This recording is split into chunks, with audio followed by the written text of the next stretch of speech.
Okay, so here is my floor 15 solution for the Abyss Challenge mode.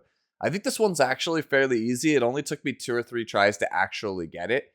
So how it works is you can't play any blue units, so that is already pretty scary when you consider that the boss is red. And then there are a couple other mechanics that you need to be aware of. So whenever you land a critical strike on either of the light or dark demons that are on the board, it will CR push everyone on the enemy team. And you do not want that because Robbie cleanses debuffs whenever she takes a turn and she hits really hard. She has this stacking berserk buff where she gets extra damage, extra defense, and extra speed. Over the course of a game, it kind of ramps up. You can see at the end of each of her turns there, where she just got berserk level 2. In order to pass the stage with 3 stars, you need to have 5 or more debuffs on Robbie while she has the Berserk level 4 status. So basically, right before she ultimates, you need to have 5 or more debuffs on her. Additionally, every time you hit her for a third time, she will counter with her essentially soul burn, which will stun one of your characters. So you only really want to be going face on Ravi if it actually matters. So like for your Soul Weavers, for example, you probably want them to actually attack the demon so that they don't accidentally get countered and potentially stunned. Now let's talk about characters and why I chose them. Tamarinne should be self-explanatory. Absolutely the best PvE Soul Weaver in the game. As far as damage mitigation goes, I decided to go with Red Cecilia because not only is she a very, very powerful PvE tank, she has 3 different kinds of debuffs in her kit. We need 5, remember, in order to actually get the weakened status on Robbie. Cecilia has attack down, speed down, assuming you're using the correct EEs, and then obviously the very coveted defense break in order to kill Robbie a little bit faster. I chose Cirilla as my primary DPS for a couple of reasons. 1, she's really hot. 2, I kind of want to use her. And 3, she has 3 separate debuffs in her kit. And 4, she actually does very, very high damage for a 4-star character. She has a 2-turn defense break on her S1. She has an attack down plus a chance at an extra turn on her S2. And then her S3 provides 2 burn stacks. I originally, when theorizing this team, decided to try to go with something that was very heavily burn-based.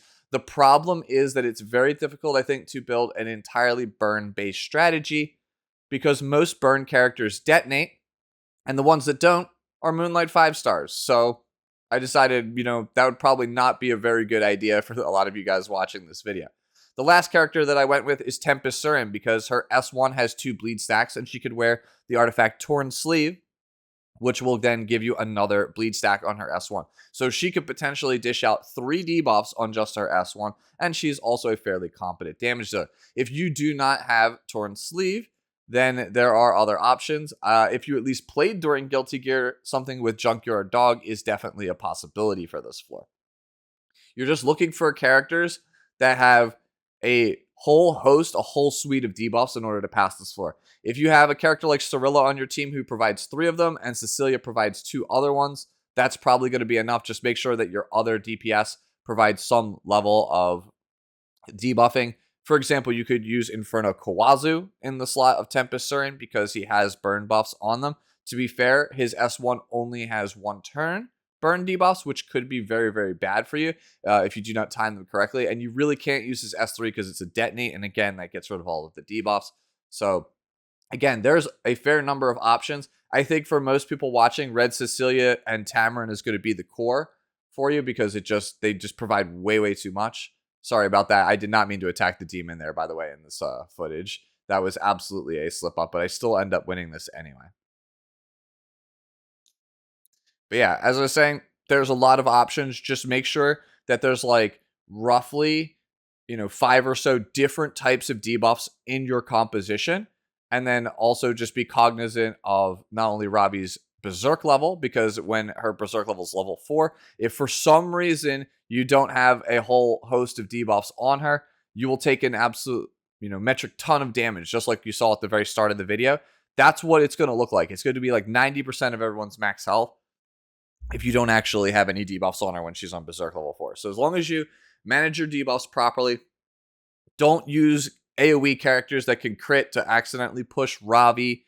And then don't needlessly attack Robbie when you don't need to because you risk getting countered. You're going to be fine. This is a fairly easy one if you just follow all those rules, honestly. Again, this one took me about 3 tries.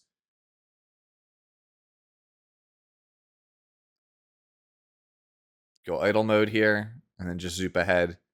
Throw more bleed stacks down with Tempest Siren. And then pretty much we're just bracing for a safe spot where we can get Robbie to around like 10% so we can pop Archie and get the free win. One thing I did forget to do more often in this video is actually use Red Cecilia's S3. It's another pro for her. You see that I'm getting all these counters and these stuns. I'm losing a lot of value. She gives immunity on her S3, which is super, super useful, so you don't have to worry about this stuff.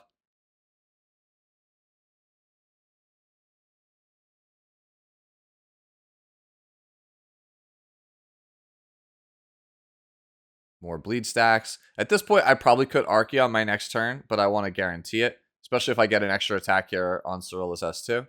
I do not, though. But if I did take the extra turn there, I could have immediately Archied and just won outright. Well, assuming I didn't get stunned. So there you go. There's the Archie, and that's going to end up finishing it off. And as you can see here, it is a 3-star clear because no blue units, and we managed to get weakness on her by having 5 or more debuffs when she had Berserk level 4.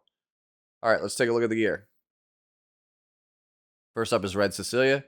This is my Expedition Red Cecilia. As you can tell, not exactly the worst gear, but not the best gear either. Tamarinne. This is the Tamarinne that I largely use for Nightmare Raid. You can see it's got really high effectiveness. You don't need that effectiveness that high. You only need like 45 to 60%.